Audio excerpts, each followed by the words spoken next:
Well, I don't exactly look like JB. I'm probably like a tad darker in skin tone.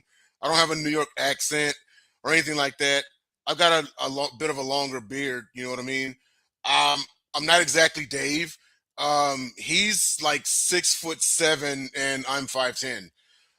And I'm not John because, well, John's half of my size and stuff. But hey, I'm the producer, and apparently I'm QB3 tonight. I'm Denzel Snipes, and this is the Sideline Sports Show. Second one of the new year, and oh, as you can see, I'm sorry, I just gotta put it out there for those of you who didn't see the game last night. Okay, you see the logo. You see the banner. Hold on that side. There it is. Yeah. Texans are moving on, baby. But we're going to get on to that as well as everything else in Wild Card Weekend. Before we get started, everybody, please follow us, like and subscribe, and follow and share all of our material from Sideline Sports Network. We're on YouTube, Facebook, Twitter, Instagram, and we got the 2-for-1 special on on TikTok. That's it. It's called TikTok. It's still called TikTok. All right. With that being said, Here is the team for tonight. It is myself, and then we also got the pundit himself, Jacob Christner. What's going on, buddy? Dude, you have the Pittsburgh Steelers of last night of Sideline Sports. You have got. I am Brett Skoranek. I'm Brett Skoranek. You are Calvin Austin. I mean, and Rusey coming on in there. Let's see. I'm trying to figure out. He's Arthur Smith. Yeah, that sounds about right. And you know what? Speaking of which, let me change my format here. Speaking of which, for the first time ever on the Sideline Sports Show, you have seen him on the Sports Insiders with myself and on Top Rope Talk along with myself and the pundit. This is Sean Rusey, the sports agent himself. Welcome to the show, buddy. How you doing? Welcome to being Arthur Smith there, bud. Yeah. Yeah, no, no. It's good to be here. Appreciate it, man. Arthur Smith without a inheritance from daddy. Yeah. And there's a lot of people out there who don't want the responsibility, but please give us the inheritance. Yeah. No. Let me tell you this right now. Bill Blambier's coming around there and saying to him, give me an inheritance. Yeah, pretty much so.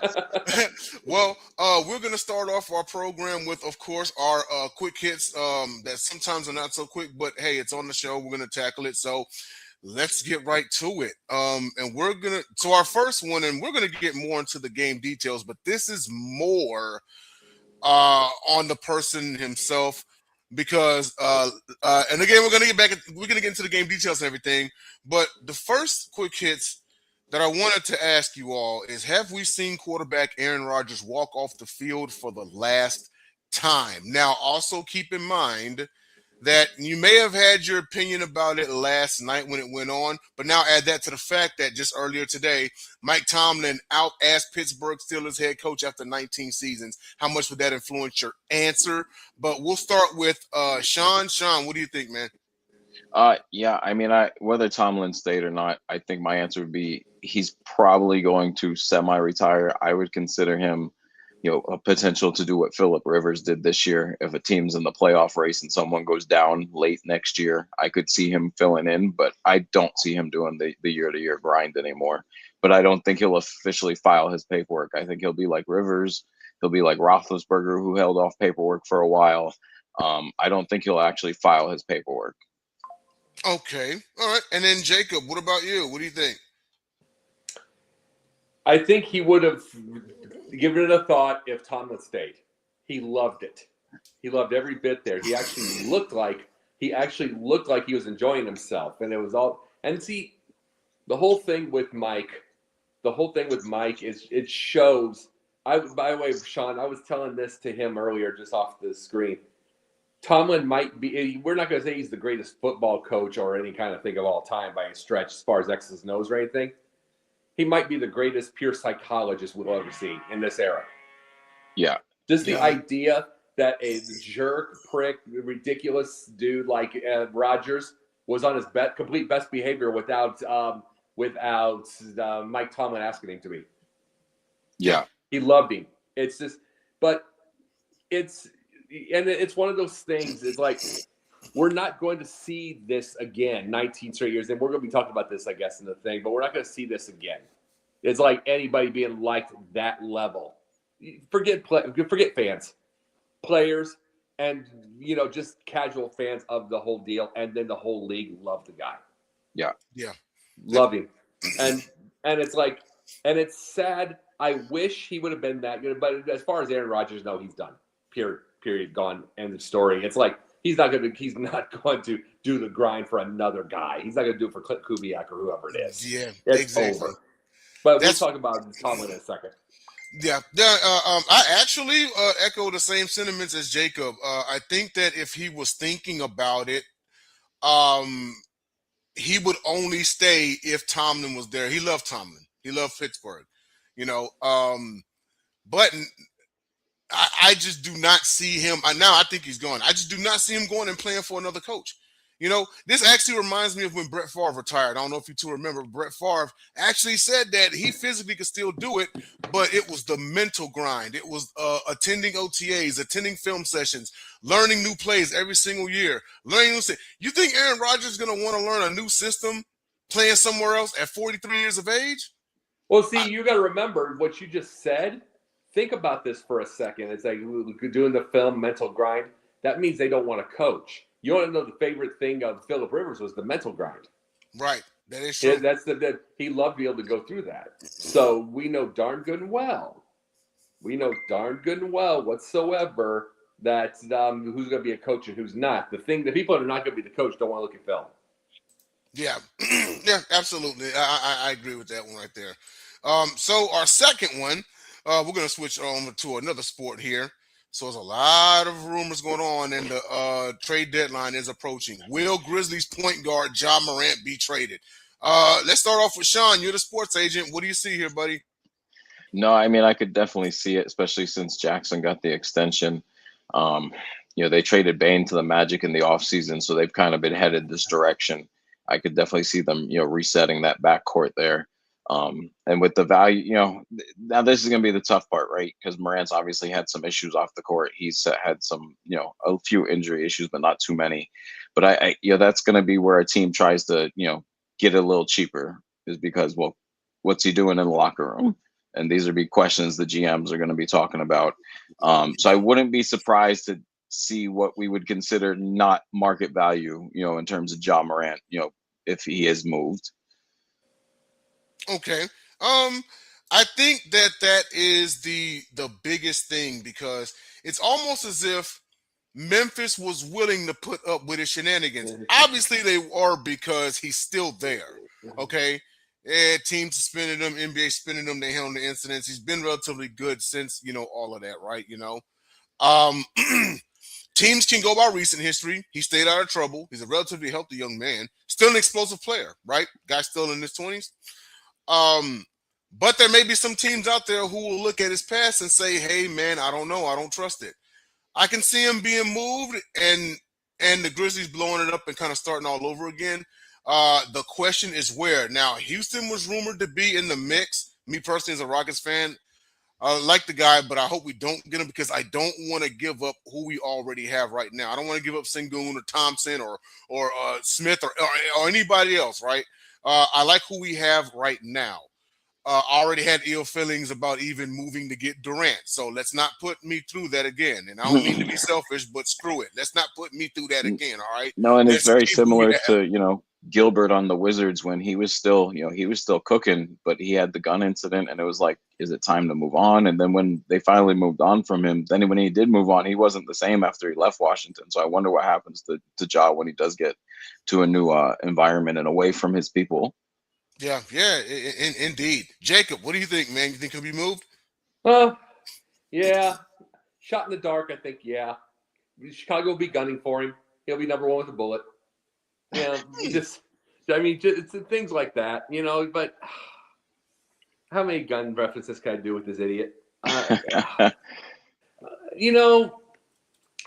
What gets me so mad is just the fact that you get somebody he's not even a street guy, but it's like this wannabe crap. Mm-hmm. It's not. It's just one. It's like this. Every time I see something like this, you know what it reminds me of? It Mhm. reminds me that he wasn't that guy, but somebody in the locker room probably made fun of him, and then he's got to try to be street now because to prove something. To prove a point. Yeah, they probably called him Russell Wilson, corny, whatever.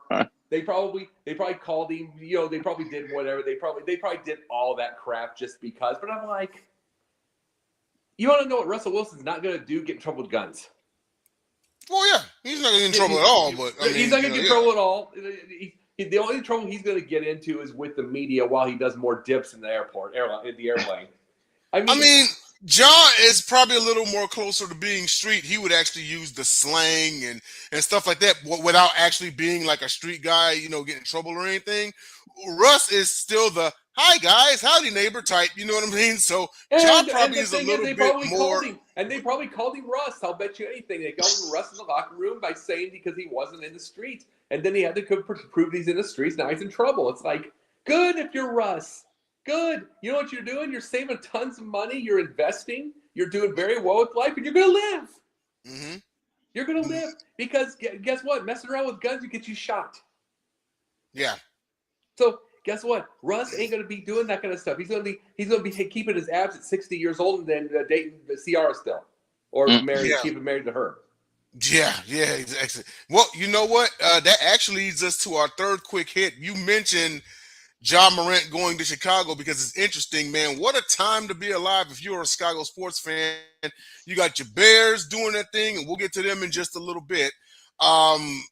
If John Morant should go to the Bulls, that would be a huge signing. But this leads to number 3. Third baseman Alex Bregman signs with the Cubs. I believe his deal was 5 years, somewhere north of $170 million. By the way, y'all, coming up here in a few months, in the month of March. Opening day is April. But tune in for Confidential. Myself, Jacob will be on, as well as JB and Nick Botkins as well. Occasionally Tyler Ingram, all Chicago sports all the time. So tune in. We will be giving you notifications when we go into our new season. But how much did this team improve with this signing? What do you think, Sean? No, I think especially, you're competing with Milwaukee, you're competing with LA, high-powered offenses. Milwaukee's had their playoff struggles, but regular season they've put up, average 5-6 runs a game. I think it, definitely improves them defensively. There was some talk after he got signed that he'll be rotated between third base and DH to keep him fresher. But I think it's a great signing for them, especially in the NL. I think he's going to have even bigger numbers than he had in the AL. Yeah. All right. And Jacob, your thoughts? Being a resident Cubs fan, what do you think? It's an amazing idea. It's a great idea regardless, but amazing idea if they keep Nico. This idea of just trading him to the Giants is irritating me. It's great in my throat. Horrible idea. I mean, Jed's doing the stupidest idea alive. So the biggest thing about this is the fact that the Cubs, the first 2 months of the year, record numbers. You knew that. You saw that. Record numbers. Then 3 of those months after that sunk, and it started with that Colorado series.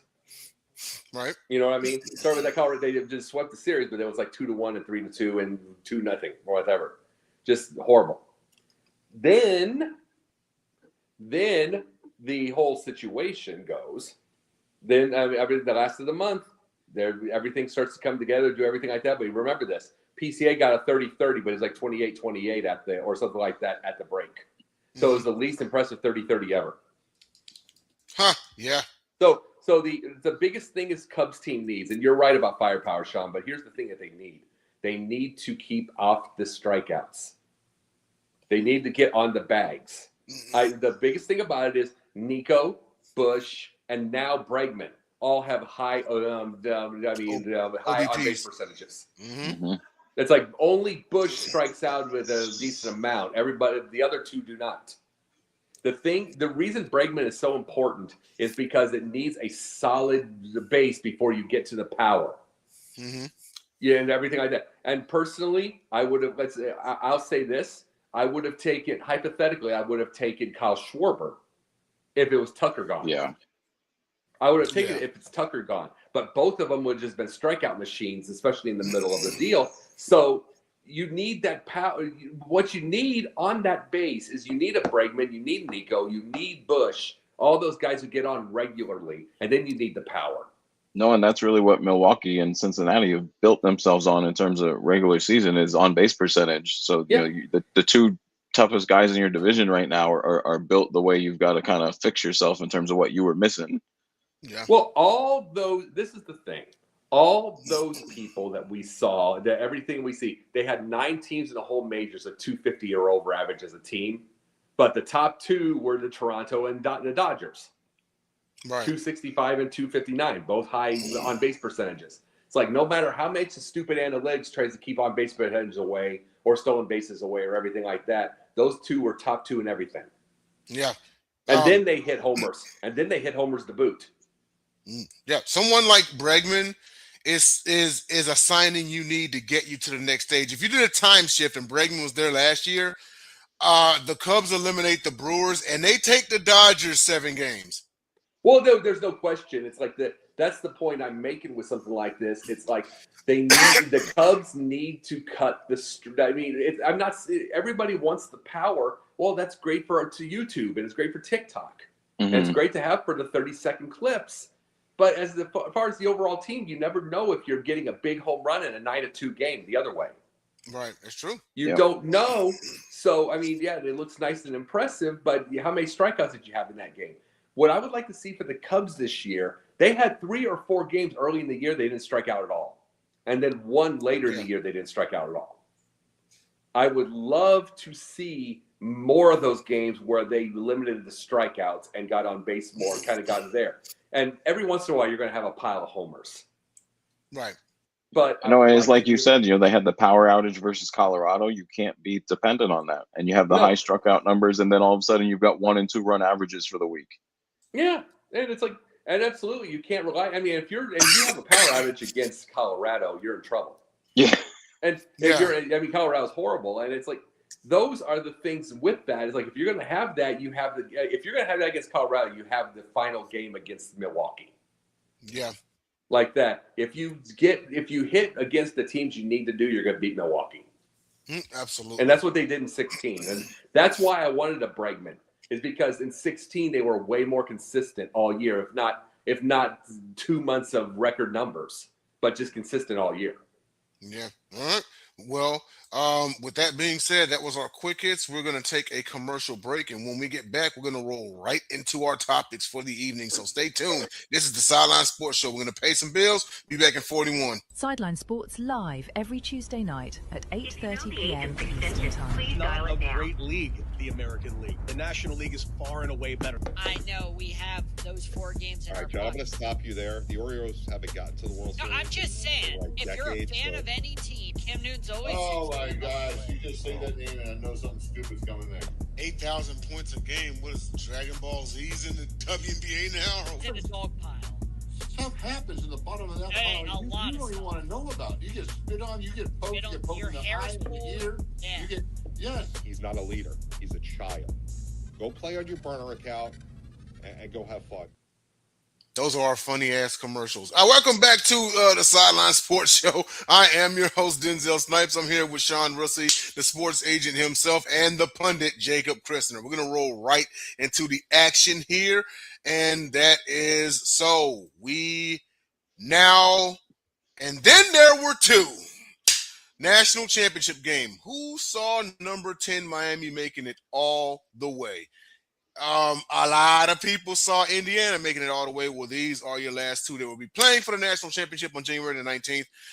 So here's the deal, because this is like City of Miami centered, because we've got one team who's playing a literal home game for the national championship. And then we've got our Heisman winning quarterback born and raised in Miami. So he's coming home also. Who takes the trophy home? Sean, starting with you. Who you got, buddy? Miami or Indiana? Yeah, I think, like you said, I don't think anybody expected Miami to be here, even when they faced Ole Miss. I think some people figured Ole Miss would find a way to, get that W. But Miami's been consistent. No turnovers. Keeping the defense and into low scoring games. I thought they had to keep that game under the 30s, and they kept it right at the 30s in terms of the final. I think they're going to have to do similar with Indiana if they want to have a chance, but they can't let Indiana start hot. They can't get down 14, 17, nothing the way Oregon did. They don't have the firepower to even attempt, what Oregon tried to do early in the second half there. So I feel like Indiana's probably going to take it, but I think the home field will play a little bit of advantage early, but I think, the better team wins out here. Yeah, you know what? We have seen things like this before. We have seen Heisman winning quarterbacks blitz through and then kind of win the national championship like Cam Newton, right? And then we've seen Heisman quarterbacks blitz through the season and then lay a complete egg in a national championship game. I will say this much, okay? The Indiana Hoosiers, and man, it makes for a great sequel to the film Hoosiers, you figure, right? Coach Cignetti has become like the America's sweetheart all of a sudden, either with stoic reactions and just his coaching style and the way he has turned this program around. But I will tell you this. They have not faced a defense like the Miami Hurricanes, not just in the playoffs, but all season long. They're flying. They look a little bit like these guys. They look a little bit like them. You know, they fly all over. They limit you in point. Just the way defense is well put together. The Canes don't even have to score a bunch of points. The Indiana, Fernando Mendoza hasn't seen anything like this. Now, I'm not sitting here saying that Indiana cannot win the game. We've seen what they have destroyed other teams, you figure, right? I think their stiffest competition up until now between conference championship Saturday and now was Ohio State for the Big Ten title. Other than that, it's pretty much been just Indiana kind of bulldozing through everyone. Penn State too, because they took it to Penn State also. They had to take it to the last second. They did. That the regular season meeting at Penn State. They actually showed them that Fernando can engineer a game-winning drive. I'm going to take the Canes in this one. But I would not be shocked if Indiana, pulls it off and makes some history. But either way you look at it, we're either going to get someone who has never won a national title before, who hasn't won in 20 plus years. I'm going to take the Canes, but I expect a good game. And if Indy takes it, hey, it's well deserved. Jacob, what do you think, man? Who expected, no matter how good he was last year, who expected Indiana to be here this year? I can name a few. Let's see, Cignetti, maybe his wife. The Mendoza family, that'd be Mendoza's girlfriends. Let's see, Alberto Mendoza, his girlfriend. I think those are the ones I expected it. Otherwise, nobody else. But it is tough. This is the thing. Carson Beck is most likely going to buy a Lamborghini so he can get it luckily stolen, so you can see what that works out. I don't know how much. I don't know how much they have a shot as far as Carson doing the work.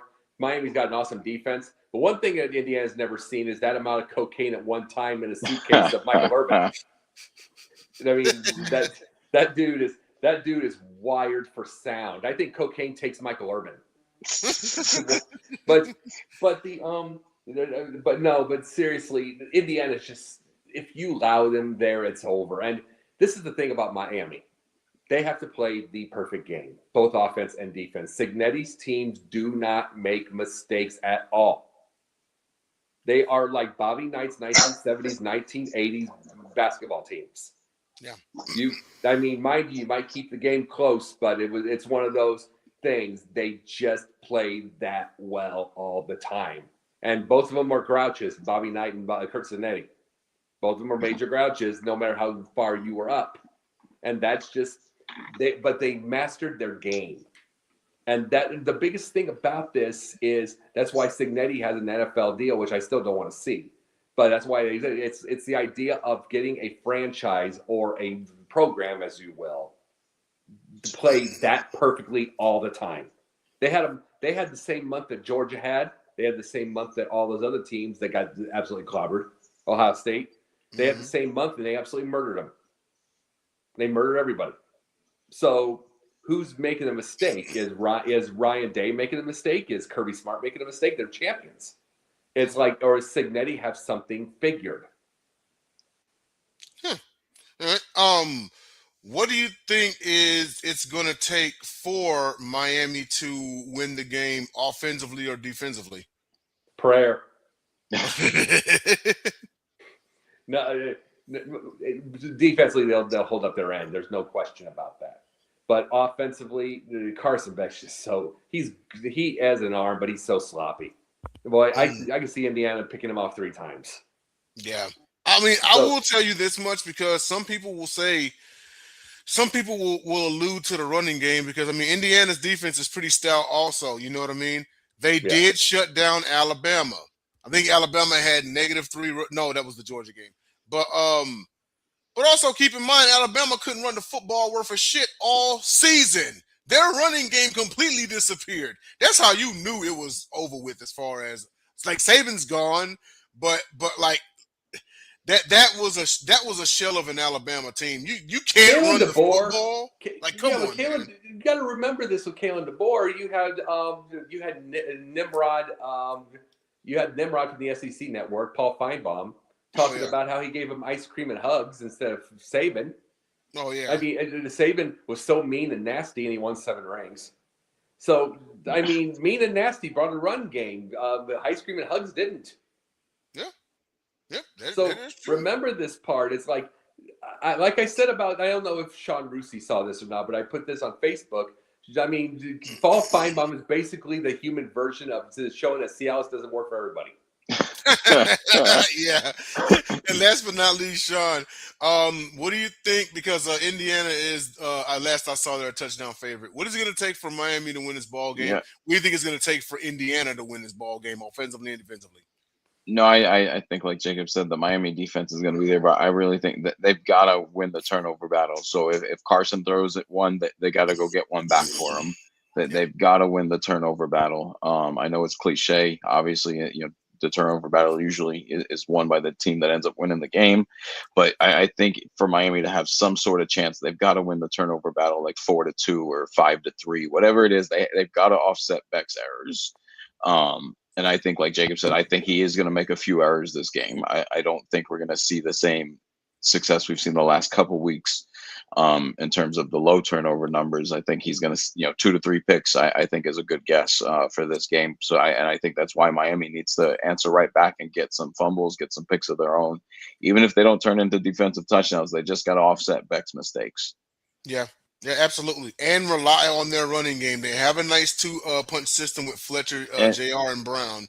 I think that's what's going to play out too early is they're going to try to play keep away for as long as possible. I think even if it's 7 or 10-0, they're going to keep trying to do, 5-6 minute drives, possibly longer, to try and keep Mendoza off the field. This is how Miami actually beat their last 3 opponents.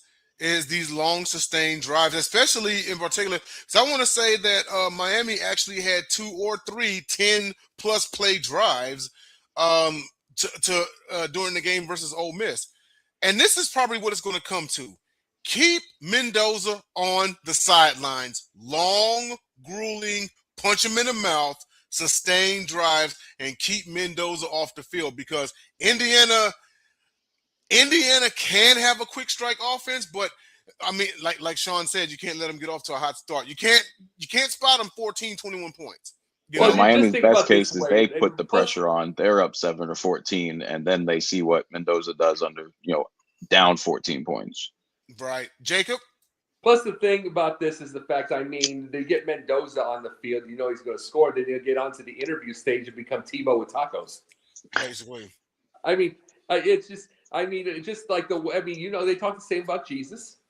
They do all that kind of stuff. That's the way the thing is. And I love Mendoza and everything like that. But it's like, personally to me, you get this whatsoever. It's like, I would say Indianapolis needs a trade for him. Indianapolis needs a trade for him. He's in Indiana. He's done all that kind of stuff. They need a trade for him to be able to get it, to take him off of Las Vegas. He's not that type of kid. Yeah. He's not that type of kid. He is not going to go to that area, and he's not a New York kid. Let him just get into the nice Midwestern like he is. Yeah, but there's only one problem with that, and that is the Raiders do need a quarterback because it's not like they can fall back on Dante Moore. Those two are going to go 1 and 2, in my opinion. Like Dante Moore's not going to be. He's not going to be there by the time the pick circle back around to the Raiders. So, and that's why I called their last meeting the Raider Bowl, because the Raiders are going to take one of those two quarterbacks. Yeah, but it's like, if it's Tom Brady, it's like, I know what he's doing with something like this, but I would much rather try to go after, say, a Lamar Jackson, or try to use your money and use your skill on that. Don't do Geno, obviously, but try to get something big in the stadium instead of unproven. Yeah. I mean, you went to, and I know what you were saying with that, but my thought process, if I'm Brady, trade that one, get a pile, go get a name and a half. No, I'm with you on that. Especially, I'm a big proponent kind of what the Seahawks did with Russell. They built the lines first, and then they dropped in the quarterback. I think they should trade the pick, even if they don't get necessarily player assets. I think they should trade the pick, draft O lineman, draft D lineman, bring in a veteran to hold you over for a year or two. You'll be at the top of the draft again in a couple of years, and drop your quarterback in later. Go get the biggest name that you can possible if you can pull it off. Yeah, well, there's also the possibility, and this is the only other scenario that I see, and that is if the Raiders take Dante Moore. If the Raiders take Dante Moore, if I'm Indianapolis, I'm on the phone and I'm trading up. If the context here is keep Fernando in Indiana, keep him in the state. Okay, if the Raiders take Dante Moore, I'm immediately on the phone. Immediately. Hey, what do y'all want for this pick? What do y'all want? No, I mean, no, give it a pile. Make it like fantasy football. Seriously. It's make it like fantasy football. Go to town. The reason I bring that up huge is you got to get what fits. You really do. It's like, this is in the end, this is not Brock Purdy, because no one expected Brock Purdy to do what he did. He was Mr. Irrelevant. Right. Yep. No one expected that part, and he goes back to Iowa. No one expected it to be that thing. But this is a top pick. You want your top pick to fit you. And and he would fit Indianapolis. He'd be home. You get the parents there every week, the family every week, which is like 7,200 people of the whole place. That'd be most of the family there. It's like, you got to have something. Remember, they tried this with Anthony Richardson. They tried to get a family. They tried all that stuff. So it works as far as that goes. You know what I mean? Yeah. It works as far as building something up. I mean, and plus the fact Mendoza's a good dude. Yes. He's got a Midwestern mindset. He's got everything. You want to build on something, and he's great for the Latino community. Yes, absolutely is. Well, when we return, we're going to dive right into the other part of our headline, and that is NFL Wild Card Weekend Recap. Stay tuned. We'll be back in about 40 seconds. Sideline Sports live every Tuesday night at 8:30 p.m. Eastern Time. Caitlin Clark is Larry Bird, I would say, and Paige Beckers is Magic Johnson. It's kind of like an oxymoron, Yeah, moron is right. Maybe when they listen to people like you, that's how they continue being the Browns. They did have that type of talent for the pro level, but the scouts failed the team. I disagree. The Panthers, I'm not saying they're making the playoffs, but they're going to be really hard to beat this year. Bryce Young, so they're not winning the division. Hooked up with some chick, and then he told her he was a linebacker. Oh boy. And we are back on the Sideline Sports Network. I am Denzel Snipes. I'm here with the sports agent himself, Sean Russi, and the pundit, Jacob Christner. Let's get right into it, because we had a very, very interesting, to say the least, NFL wildcard recap weekend. We're going to go game by game here. So as you can see in the headlines, Bears and Packers had another thriller. The Rams got their get back against the Panthers. The 49ers have eliminated the champs. Texans got their first road playoff win. And so we'll actually get it started. We'll go in order here. So Rams 34, Panthers 31. Ended with a late TD to go a late TD to go ahead by Matthew Stafford to Tyler Higbee. This was a great game. It was what I expected it to be. I didn't expect it to be a run through or anything like that. I expected it to be back and forth. Whew. So I'll start off with Sean, and that is, do you have concerns for the LA Rams because they let an 8-9 division winner hang around? Or was it one of those, hey, they had to grind it out and win it, and good teams find a way to win? No, because as much as Carolina's record, says what it says, they've been in games all year. They've been second half team all year in terms of pushing and making comebacks. It doesn't surprise me at all that they pushed the Rams there at the end. Even after a bit of a rough start there, they righted the ship as they've done in many games this season, and they were right there at the end where they could have pulled it off. I think their inexperience did show there. At the end, but it's a young team, and I think they're on the up and up in that division. Especially, that division is constantly won around 9-8, 10-7. So I think they're going to be division runners in that division for a while now. Absolutely. And then we'll go to Jacob here. Your thoughts about this game? Rams did what they had to do to win the game, and quite possibly, how you think the Panthers are going to fare next season. You think they're going to be the team to beat? Well, Sean, first off, we know why you're watching games. You're looking for notes for their next client. You're doing this. Oh, yeah. Hey, he got a third stringer here. Got it. We got a third stringer. Second, this one might have a chance to start. I'm going to take it. Yeah. But Panthers are getting better. Canales is a good coach. I like him. He's really built up on that team. And I don't care about the 8 and 9 because any of the 8 and 9s could have made that. You know what I mean? And let me tell you, any of those three could have been. Any of those three could have given. Got to remember the Falcons beat the Rams. Mm-hmm. So did the Panthers. Yeah. Yep. So you got to realize the Rams since 22 have been a target to begin with. It's like, I mean, and it's getting late in the year, and they're hurting and everything like that. And realize this thing whatsoever. There's a little bit of a wild card that I'm going to bring this up with the Rams and Bears game. He's got a bad finger, and you've got Garoppolo, who's a Chicago kid. Yeah, He hasn't played in a while, but he knows Chicago weather. That's the big deal about that. So who knows with that? But no, it's not in the playoffs. You cannot tell. You got to remember we had Seattle all those years ago doing beast mode and stiff arming somebody back about 75 yards. Yeah, that's what we had, and it's like it was 7-9 beating 11-5. Playoffs, you never know. It's one game and done. Yeah, very true. It's one game and done. You can't tell. And Carolina's getting better. I like Canales. I like everything, but here's the thing. The NFC South is getting better in general. The whole of the one. It's slow, but yeah, they're getting slowly. better. But New Orleans got better. They did. New Orleans got better. Atlanta's going to get a new coach. They've got a new president. You got Matt Ryan. They've got. I mean, Tampa Bay's going to.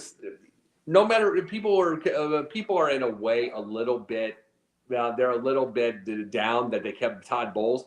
But Todd Bowles was about an overtime away. He was about an overtime away from being. Oh no, he won the game, but he was basically a fourth quarter away from being 4 straight division titles.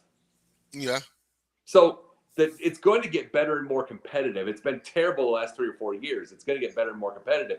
So it's not bad to beat that team barely because they're getting better. Absolutely. Yeah, and you know what?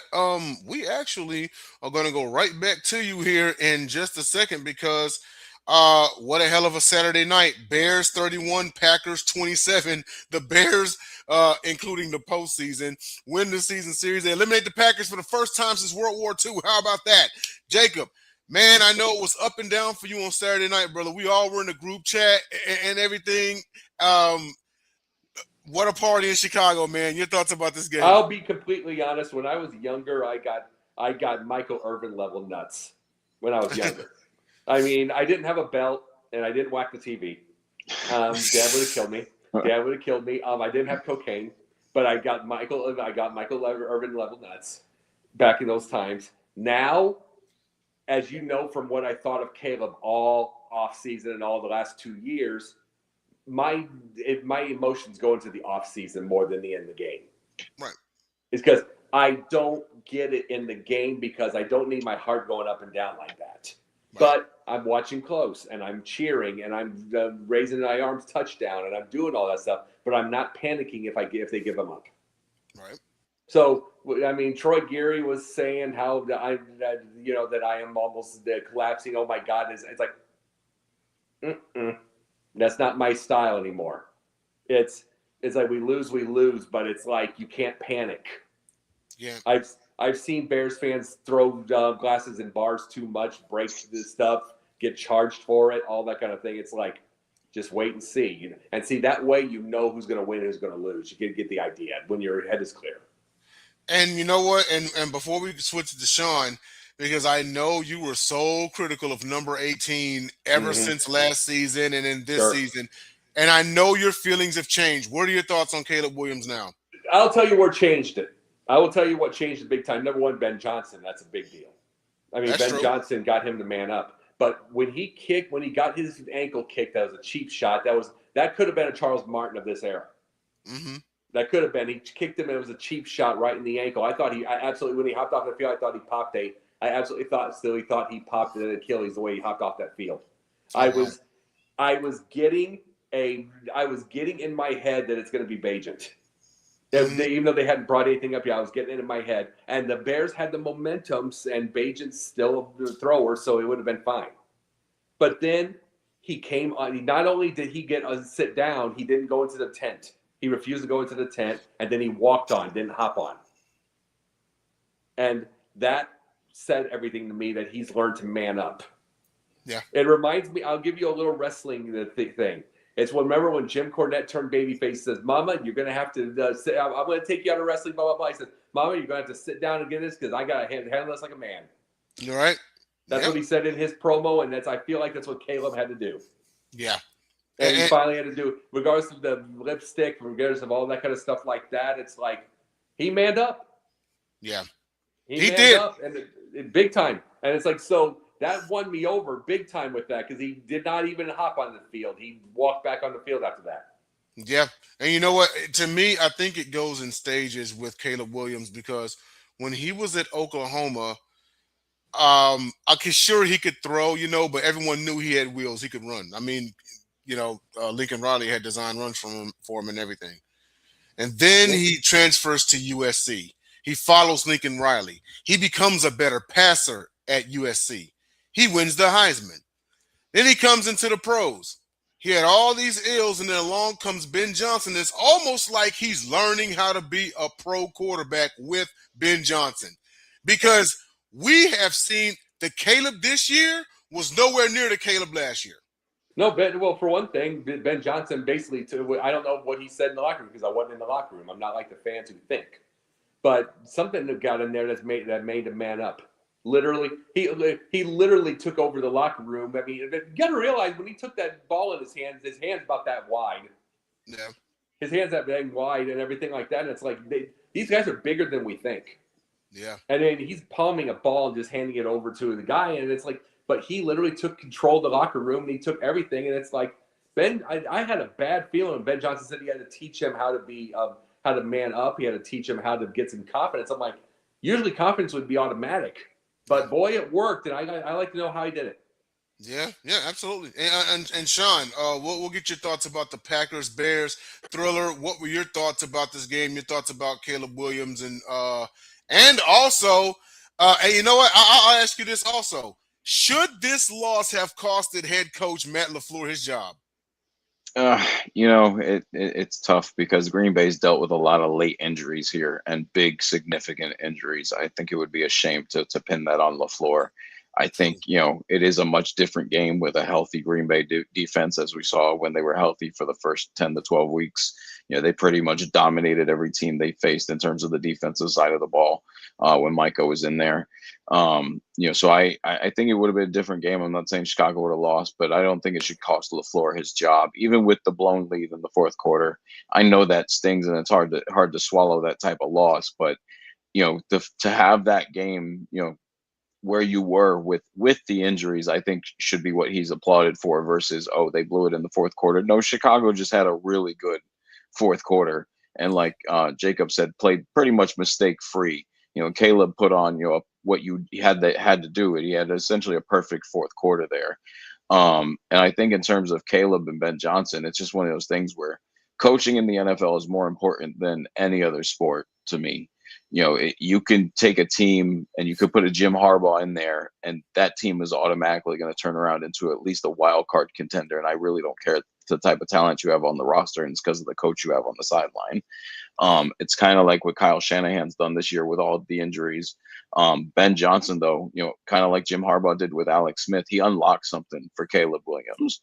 And now, even if, say 5-10 years down the line, Ben Johnson is not there, I think you've got, it's not going to just change who Caleb is now. He is this quarterback now going forward. And Johnson just happened to have the keys to unlock what Williams needed to hear to get the job done. Because like you said, he was very athletic. He showed that last year. He showed the arm power last year, but the mistakes, came in buckets. And when one came, it seemed like three came. And he's eliminated that this year under Johnson. The domino effect is not there. Yeah, absolutely. Well, go ahead. I was going to say real quick, and I understand that this is the National Football League, even if it was college ball, right? You figure when you're up like that, you're supposed to shut that door. But at least people can hang their hats on. It'd be one thing if like the Titans did this comeback, right? Or maybe the Browns, Shedeur Sanders or something like that, But at least you can hang your hat on. You can look back and say, you know what? It's not surprising. Playoffs or not, Caleb Williams has done this all season long. He has 7 game-winning drives and fourth quarter comebacks. That's more than anyone in a season, So remember this with Caleb. Remember this with Caleb for a second on this. The Bears media tried making him James Bond last year, that he's unshakable and everything, and then he was just. I mean, basically in the moments, everything like that, practically wanted to cry during everything like that. And then they did that, ignoring the fact that he had mommy in his arms while, losing that game at home. Mm-hmm. And the mommy in his arms going, he did that.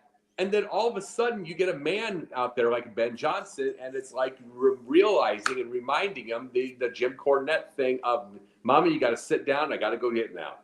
Yeah, I got to do it. But no, see, same thing about Matt LaFleur for a second. He got 84 wins in such a very fast time. Right. 84. And I want to say this, get him a 10-year contract or go to Atlanta. But I'm just saying, this is going toward the Packers fans. Shut up. This goes toward the fans. Do you want to know what fans' biggest problem is? And the Bears get this way too. I mean, right now I love this season. I could love next year. But what happens in the year 3 if there's 9-7? They're going to want Ben Johnson gone because this is the problem, huh? Yeah, no, it's we're not hearing out of Detroit, but you're 100%. That third year gets shaky, that fourth year gets shaky, and it's all like, oh, the coach is making bad calls, the coach is doing this. Well, no, it's what it is. It's the new car smell. I mean, remember this about the new car smell, and I'm just saying this based off of psychology. When we get a new car, do we ever have McDonald's bags in our car when we have a brand new car? Mm-hmm. Do we ever? It's that new car smell. The minute the new car smell's gone, we're having the fries fall inside the seat, and it could be a Lamborghini. It's the same with coaches.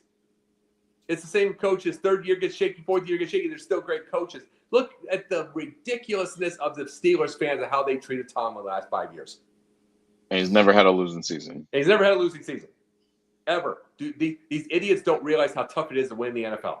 Yep. Right. You realize he had 12 10-win seasons. Forget the whole. This isn't. They treated him like Jeff Fisher. Jeff Fisher had 6 winning seasons in 22 years. Yeah. Yeah. I mean, he had every winning season or a couple of 8-8s tops, not one losing season. It's tough. Yeah. And the thing is, it's tough to win. Yep. Like I said, he's winning divisions with Brett Skoranek. He's winning divisions with Scotty Miller. Yes, he had DK, but he didn't have a whole lot. He had most of his offensive line screwed. He had all that kind of stuff, and they're winning division. And even if Tyler Luke hits that field goal, They were in second place in a division that should have been 4 wins with that kind of roster. Yeah. And it's like, but the fans continuously want a new car smell, and then things get worse. That is the story of the Chicago Bears last 20 years. Because they want the new cars, and they got rid of Lovey when he was winning. Got rid of him after a 10-6 season. Yep, you're losing because you're listening to the fans. Aaron Rodgers said it himself. He thinks it's insane that they want him and doing everything like that. But that's what the Twitter world is. These morons. Yeah. They act like they know what they're talking about. They wouldn't even know how to control a bunch of 10-year-olds on a basketball court. No, indeed. Well, we do have to move on here. We got about 10 minutes left in the show. But we'll go on to Wild Card Sunday. Bills, Jaguars. Bills 27, Jaguars 24. It was close down the stretch. I do get the feeling that the Jaguars let them score to allow enough time for T-Law to come back and get a game-tying field goal or even a game-winning touchdown. And then on the opening play, T-Law throws a tip ball interception and it's over with. Sean, starting with you. Was this the Josh Allen game? Being all beat up and injured and everything, he had to put the team on his back. Go on the road and beat a really tough Jacksonville Jaguars team for their first road playoff win since 1992. Your thoughts? Yeah, I mean, honestly, for me, usually we look at these playoffs and go, who's the best quarterbacks? And I think if you take Mahomes out of the equation, which he is this year, I think you've got Josh Allen kind of head and shoulders above most in the AFC. I think they'll actually go on and at least make the AFC Championship just on the strength of Josh Allen and what he can bring to them. But in terms of what he did Sunday versus Jacksonville, yeah, he really, willed them to stay in that game early. And then, unfortunately for Lawrence, he has not had, even with the tip ball, you're not blaming him for that, but he has not had multi-interception games this year. And he puts one up on Sunday, and that's kind of the difference in the game. And it's funny, the announcers were talking right before Barrett, I think, got the interception, like he had not been baited so much. And 2 plays later, he got baited just like he had last year before, Liam Cohen had showed up and been the coach. I think some of that, inexperience for the playoffs showed up there, and some decent coaching and scheming for Buffalo, and I think they'll continue to show that against the Broncos. Okay. And then Jacob, your thoughts about this game and Josh Allen's performance, and also where do you think the Jaguars fell short? Okay, I'm going to name off the teams and the things. Okay, this is the deal. Also, Green Bay. I'm talking about backup quarterbacks. Okay. Green Bay, Malik Willis. The Bears, Tyson Bagent. I like Tyson, but he's only played 4 games. Okay. Let's see, Denver Broncos. Who is their backup? I'm trying to think for a second because that tells I think it's Sam Ehlinger. Ehlinger, who has 1 start, 2 starts. Sam Ehlinger. You've got let's see, Jacksonville. That's completely unknown. You bet that was at the time. We can name these over and over and everything like that. I mean, the Buffalo Bills. I'm not going to say this whatsoever. I like the guy, but guess what? Buffalo Bills backup has 56 career starts. Trubisky, a winning record, and been to 2 playoff games. Mm-hmm. Everybody else has combined 3 starts, maybe 6 starts. The thing is, on that Sunday, their backup, even if it was against the Jets, but it was against the Jets starters, 4 touchdowns. 4 TDs. Mind you, is he going to do that in the playoffs? No, of course not. But it shows that if something happens to Allen, they're going to keep trying to move the ball. Of course. Whether now, it also happens or not. Keep in mind, if something, and knock on wood, I hope nothing happens to Allen, but even if you do put Trubisky in there, they always got James Cook to fall back on. Yeah, the league's and leading rusher. They're going to keep. What I meant by is that he's not going to be Allen. He's not. Just watch the release of the ball. It shows it's Allen. Obviously, 100,000 miles. Doesn't need to be feed number 4. What? Doesn't need to be. You don't need to be Allen. Feed number 4. No, absolutely. They're feeding number 4. But the thing I'm saying with it is McDermott was showing what he was showing in that game. Yes, it's the Jets. Yes, it's their first ring. And yes, they're horrible. And yes, that team was awful. But what he was showing in that playoffs is I've got a backup. I will keep throwing the ball too. Right. I will change nothing. And yeah, both of them will feed number 4. But he is showing that. It's like the point you have to make with something like this is remember when Purdy got hurt in 22? Mm-hmm. And they brought it to Josh Johnson, who couldn't do a thing. Had to put Purdy back in, who couldn't do anything. It was handoff for 52 straight plays. And that's the whole thing. Ever since that point, now what does the San Francisco have? They've got Mac Jones, who obviously showed he could play. But it's like every single one of those teams in the league showed. They saw that game and like, we're not going to get caught. We're not going to get caught in that situation. We're not saying Mitch is going to be better than Allen because he's not. We're saying we're going to keep moving the ball. Mm-hmm. And we're going to give it to the Cook. We're going to give it the 4. We're going to do all that stuff. It's going to be the same playing. It's going to be the thing no matter what. There's going to be none of these teams are going to get caught. If Bajent would have to come in, hypothetically, none of these teams are going to get caught anymore. Right. Like San Francisco did. That was pathetic what happened there, and they all watched it. Look where we're at 3 years later. Yeah. With backup quarterbacks. Yep. So, but I think Buffalo can easily win the thing, but Nick's is going to make it interesting because he has fourth quarter comebacks too. Yes, absolutely. I totally agree on that one. Moving on to our next matchup, 49ers, Eagles. 49ers pulled the stunner. Real quick, my thoughts on this game. And I know Brock Purdy made his plays. He did. He made his plays. But clearly the star of the show was the 49ers defense. Robert Saleh called a masterful game. You held the defending champions to 19 points on the road and knocked them out. And also, might I add, you know what? I love the guy, but A.J. Brown, part of this is on you too. You clamored all season long to get the ball. And when they go to you, when they needed you, critical moments during the game, you had 3 or 4 drops. So I think it's fair to say at this point, you got to show up and play ball next year, because you wanted the ball, and then when they went to you, you couldn't haul it in, But shout out to the Robert Saleh and that 49ers defense. They absolutely did their thing on Sunday. But Sean, what were your thoughts about this game? No, and I think they've kind of got overlooked because Seattle won that game the week before 13-3, and no one really talked about the Niners defense that game. But you held Seattle, who had been rolling, to 13 points. And the Niners were a dropped Christian McCaffrey interception ball from tying that game at 10-10 late. So I think the Niners got overlooked because what was shown on paper was the Seahawks had a lot more yards and a lot more time of possession, but they didn't punch the ball in. Unfortunately, Niners had a few mistakes and lost that game 13-3. But I think what you saw this weekend was a carryover. That defense was, okay, this is how we're going to play defense. We're going to play with our 2 to 3 linebackers. We're going to play nickel most of the game, and we're going to make you essentially beat us with the pass, and we're going to stack up against the run. And we're going to hope that our guys make the quick moves on the quick outs to get there. And that's what you kind of saw at the end of the game. They tried to go quick underneath the Goater, and the linebacker was right there. But I think, like you said, A.J. Brown, and even being a Niners fan, there's not one corner that should be holding him on the 49ers. Yeah. He absolutely destroyed the 49ers 2 years in a row, going back to last year's regular season game and the NFC title game a couple of years ago. He absolutely ate them alive. And the fact that he had the key drops, and the fact that he asked for that deep ball and did not get any separation, it was just a bad day overall.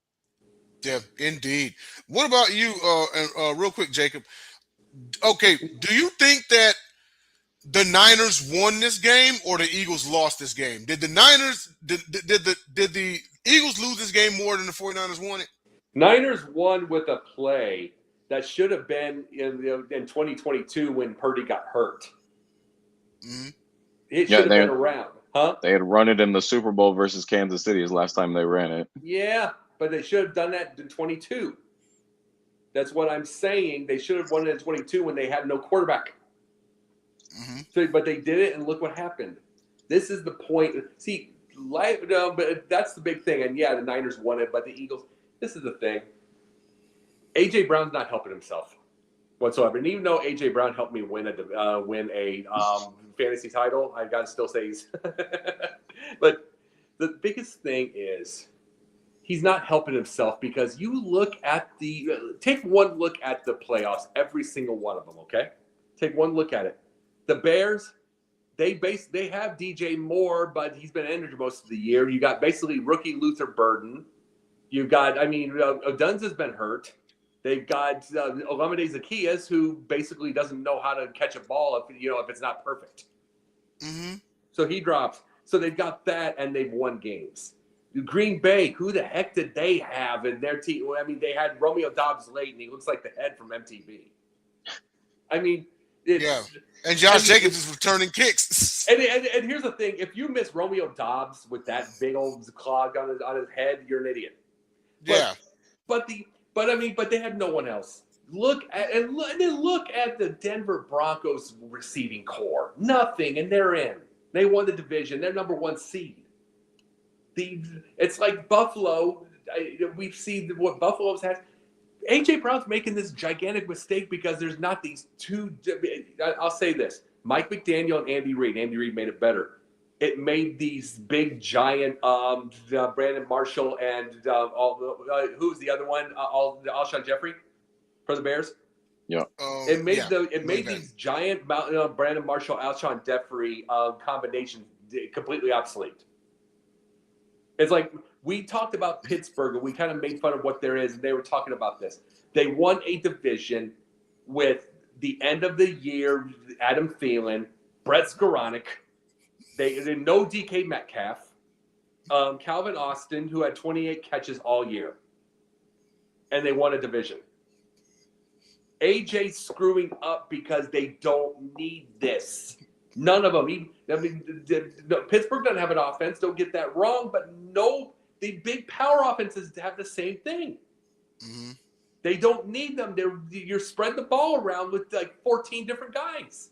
Yep. So he thinks he's going to go. He thinks he's going to get himself a big giant contract, everything like that. And they see him do what he did on the field. He's dead. Yeah. He's dead. He'll get on a team, but then the same thing will happen there. He'll throw a fit, then he'll be out of the league. He'll be like T.O. Yeah. Yeah, pretty much. So, San Francisco won that game. Make no mistake about that. And again, there's the idiot Eagles fans who says that Jalen Hurts is always a mid quarterback. Yeah, 2 Super Bowls, idiot.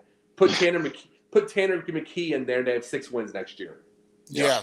And Sean, one thing I forgot to mention is the 49ers defense did all this without their best and second best defenders. No Nick Bosa and no Fred Warner. Yeah, no, they've really, and this is kind of what we talked about on one of our off-season shows on our Sports Insiders, that they've taken the Rams, program. They're putting in the young defenders, drafted a whole bunch of young defenders for Salah this year. And now they're getting the experience that will hopefully carry over, whenever this run happens to end. But speaking of Warner, they opened up his practice window today. He's going to attempt to play Saturday. I think that's a huge emotional boost, come Saturday. Yeah.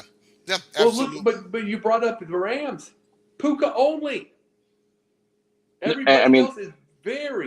Arguably, that's the top receiving core, right? Puka and Adams, and even them, they spread the ball around. They spread the ball around. Every touchdown by Devontae is like 3 yards out.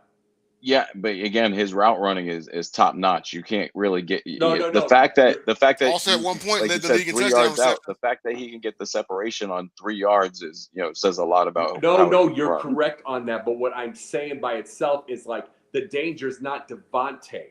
No matter what you're bringing, because he can get that separation. He's a veteran receiver, is what I'm saying. He's a veteran receiver that can be able to do that. But the danger is Puka. Oh, 100%. Every ounce. But there's no other. That's what I'm saying. I'm just saying this one by itself. We don't have a lot of big giant receivers in the league anymore. Mike McDaniel killed that. Reed did it better. Look at all these little guys around. They spread the ball around like crazy. It's like you have your 150-yard games, but back in the 2010s, 12s, you'd see these 240-yard games. Yeah. Yep. No, there's not a whole lot of Calvin Johnson anymore. Yeah. It's like the only one that you see with like a 240-yard game or whatever is like Puka. Mm-hmm. Puka, Jamar Chase, and that's pretty much it. Jamar Chase and pretty much it. Yeah. But it's like Jamar Chase and T. Higgins are the last of the big combos. Everybody else has spread the ball. Yep. And by the way, and just letting you know, That's 4 wins. They had Jamar Chase and T. Higgins. They had 4 wins. And that's, like you said, the backup quarterback there was just god-awful. Well, yeah. But we know that Flacco wasn't. He had a near 500-yard game. But the Browning was horrible. Yeah. But that's what I'm saying, though, is like the combination, even with Flacco, even with everything, they had no defense. Everybody else is spreading the ball around now. The guys with the big, giant combinations, like 2012 Bears, not anymore. They won 4 games. We're not going to see that much. Saw with AJ, other than those few plays where the Niners kind of lined up in zero blitz, they had someone shadowing him all game and kind of were like, let Devontae and Goddard beat us. We're not going to let AJ beat us over the top. We'll take a couple plays where there's only one guy on him, but there wasn't a whole lot of plays where there's only one guy on AJ. And you can do that, like you said, when you're not really spreading that ball around to too many guys. Oh, and absolutely. And this is such a different. What you and I talked about tonight, we're talking about the different type of the different type of quarterback and the different type of offense now. You bringing this up yourself. We're bringing that up. We're not talking big, giant receivers. That's fantasy. But we're not. But in truth, I'm bringing this part up. I'm just doing a bragging part here, okay? I'm doing a bragging part. I'm saying with the fantasy, but I'm going to do this based off of Denzel here. Denz knows I won the league, but here's the deal: I won a league with 3. Backup running backs. AJ Brown, and the only dangerous receiver I had was Nico. You remember that? Collins, yep. Yeah, my playoffs had nothing but the powerhouse players, and I covered all of them. I'm not saying I didn't get lucky. I didn't say I'm not getting lucky. I'm saying it's the league that we have. I won a league with Kyle Monangai as my starter. I almost won a league with Kyle Monangai. Yes, I won a league, and Kyle Monangai gets 8 touches a game. I won a league with Kyle Monangai. Understand? That's my point. It's not everybody wants to get these big-time players, and they're not understanding that's not the game anymore. Yep. I'm not doing that to brag on myself. I'm saying that's where the game is. Yeah. The game's spread to everybody, and you kind of have to study who's spreading it. Where are you spreading it? Exactly. Well, we got 2 more games to go through. This next one we could probably just breeze through. Patriots 16, Chargers 3. And the criticism continues for Justin Herbert. But you know what? There's an interesting thing about this, because this doesn't get talked about, but that man has 0. Now, see, Chargers fans, now you know how Deshaun Watson and C.J. Stroud feel. To have traffic cones for an offensive line, now you know how it feels. Now you know what to do when you get in that draft. Jacob, your thoughts about this game, man? My favorite meme is Daniel LaRusso getting beat up with a Chargers jersey on. But no, if Harbaugh can't get him past that, there's more of a problem than meets the eye. And it's not all Herbert. He's got the arm talent, but here's the thing. Ben Johnson is basically Jim Harbaugh younger. Yeah. Is Harbaugh doing enough with the thing, or has he become Jack Harbaugh? Who is, Jack Harbaugh was a badass in his day, and now he's settled down. And it's like, is Jim and John settling down like that? That's my point. And it's like, does Herbert need someone in his face more? Like, you get 64 years old, you don't want to do that all the time. Yeah. So Herbert needs. Here's the thing. Herbert he had a horrible hand. He had a terrible hand. He had terrible injuries. But the biggest thing about this is he will play. He is tough. He will play through it.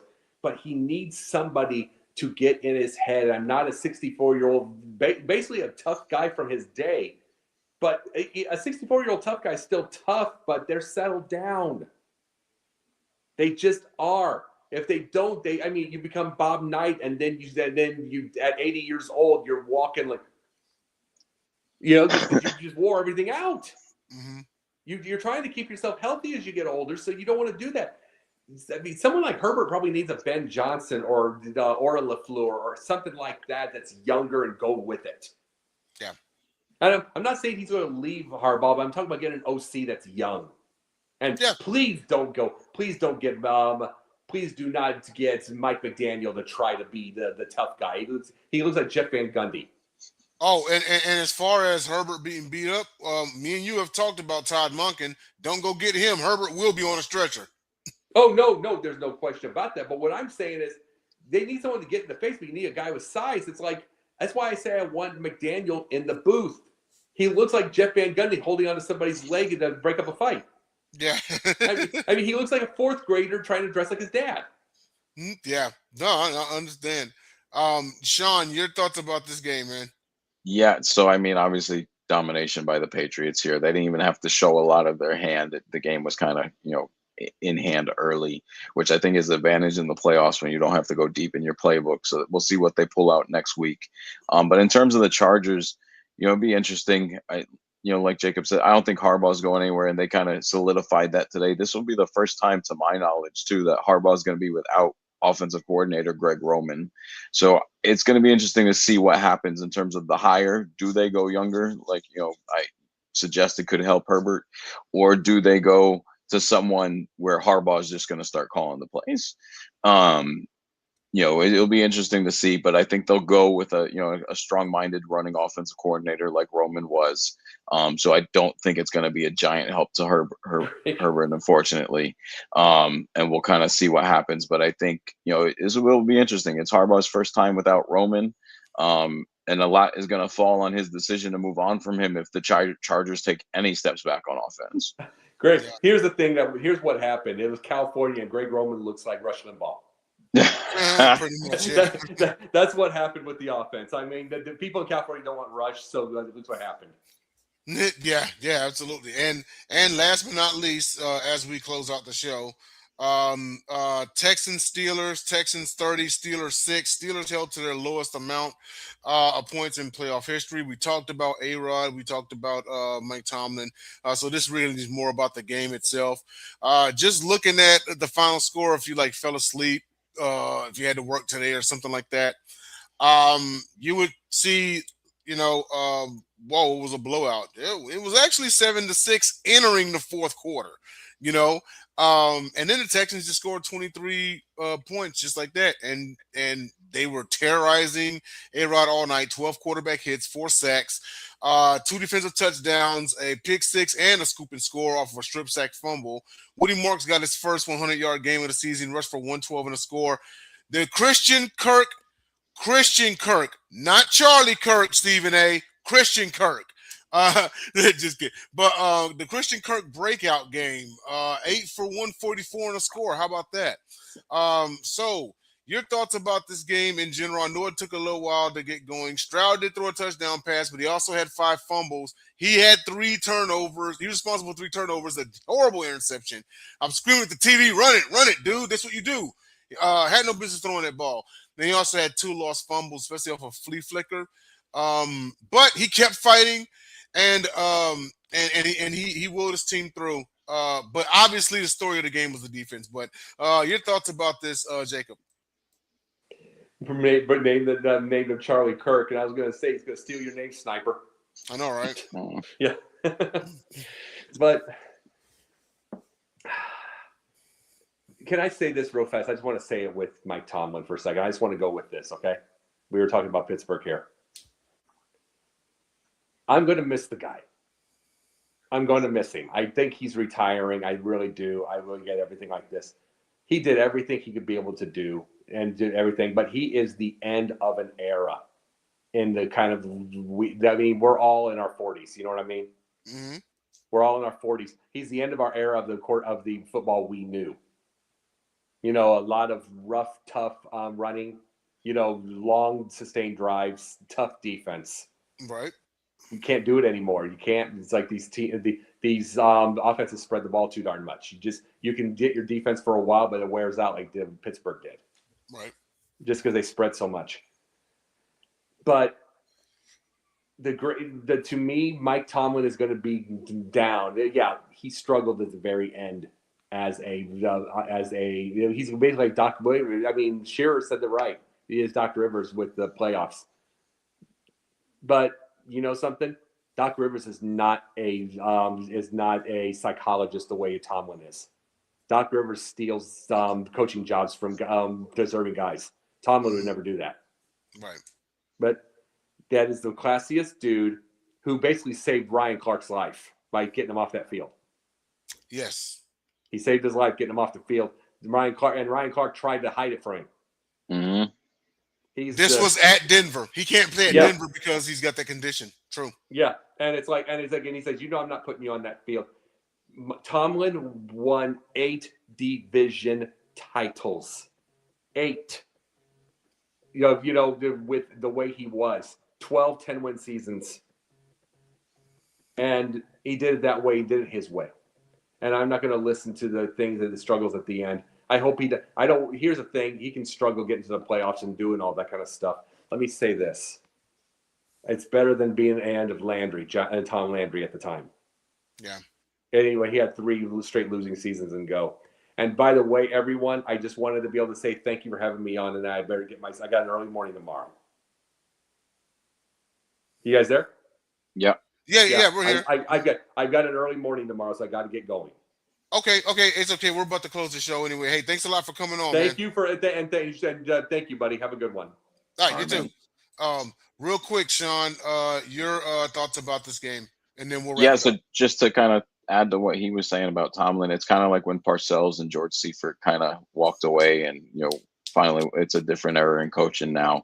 John Harbaugh, it seems like he may stay active. I'm with Jacob, though. I think Tomlin's going to retire for at least a year, or maybe permanently. But I find fine pressed to find a fan base that's going to argue with no losing seasons over the last 20 and be unhappy about it. I know as just a Niner fan myself, I'll trade in the 3 or 4 4-12s we've just had in the last 8 years for a non-losing season and a chance at a wild card or a playoff berth. I think you would rather have that than go 12-4, 4-12, 10-6, 4-12. I think you'd rather be in it every year. And that's what Tomlin did. And like Jacob said earlier, it wasn't necessarily about the X's and O's with him. He connected with the guys on a different level that we just haven't seen. In terms of the game itself, it's funny because we were talking and it was 7-6. And, I was telling you, you're probably sweating this out. And within like 90 seconds, 2 touchdowns. And it was pretty much a wrap at that point. Yeah. Right. Real quick. It went from 7-6 to, I think it was 24-6 or something. And it was like, okay, that's it. You knew the Steelers just didn't have that type of firepower. If it stayed 7-6, you kind of felt like the Steelers could sneak in a field goal, win 9-7, and they're gonna walk into the next round and get destroyed.